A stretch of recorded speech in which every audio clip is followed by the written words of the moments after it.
ګلبدین حکمتیار په کابل کې شخصي زندان جوړ کړی دی. په دغه زندان کې څوک او ولې بندي کړي دي؟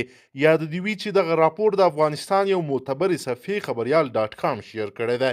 ملګرو راځئ چې اصلي حقیقت څه ده له موږ څخه یې دلته واورئ. قدرمنو لیدونکو السلام علیکم، وخت مو بخیر. د حزب اسلامي د مشر ګلبدین حکمتیار د نوي ټلویزیون بریا ټولې تخنیکي چارې په بشپړې دودي. د دغه ټلویزیون مسؤلیت ګلبدین حکمتیار ته نږدې کس قاضي شبیر ته سپارل شوی دی.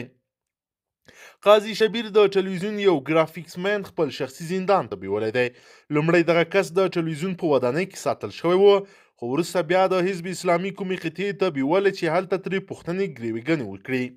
د حزب اسلامي یوه سرچینې خبریال ډاټ کام ته بیا داسې وویل چې نیول شوی کس د بریا ټلویزیون په ګرافیکس برخه کې کار کوي او د نورو کارکوونکو په څیر عادي وګړي دي، خو د قاضي شبیر له لوري ځکه نیول شوي چې د دغه کس په کمپیوټر کې غربي موسیقي موندل شوې ده. د ګلبدین په مشرۍ اسلامي حزب تر اوسه دا موضوع ته غبرګون نه دی ښودلی، خو سرچینه وایي چې ګلبدین حکمتیار په کابل ښار کې یوه داسې پوځي قطعه جوړه کړې چې هلته د دوی قاضیان او د دوی څارنوالان پریکړې کوي. ګلبدین حکمتیار چې له تیرو نږدې 50 کلونو په افغانستان کې د جګړې اور ته لمن وهي، اوس تر بل هر وخت په ګوندي لحاظ کمزوری شوی، خو په سیاسي لحاظ اوس هم افغانان د پاکستان کلک ملاتړی بولي.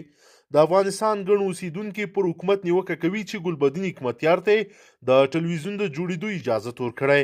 د کابل یو اوسیدونکي نظر محمد خبریال ډاټ کام ته وویل هغه به دا وایي چې د پاکستان جیو یا او ران ټلویزیون ته په افغانستان کې نشراتو لپاره اجازت ورکړل شوی وای، نه ګلبدین حکمتیار ته. ګلبدین د افغانستان ورانونکی دی او د پاکستان خواخوږی دی. حکومت ته پکار ده چې د لستونې د امار کنټرول کړي او نه دا چې لا نور امکانات ورته ورکول شي. د دغه کس په څیر نظر د افغانستان ګڼ اوسیدونکي لري، خو په لویه کې لا هم ګلبدین حکمتیار بوخت او سیاسي فعالیت کوي. د حزب اسلامي له لوري شخصي زندان ته د یو افغان وړلو ته حکومت هم تر اوسه څه نه دي ویلي. که حکومت په بیړني توګه د دغه زنداني پوښتنه ونه کړي او د ګلبدین حکمتیار د شخصي زندانونو پلټنه ونه کړي، ښایي ستونزې راولاړ شي. خلک وایي چې دا یو مثال دی، ښایي د ګلبدین حکمتیار په زندانونو کې ګڼ نور افغانان هم زندانیان وي او تر اوسه یې اواز چاته نه وي رسېدلی.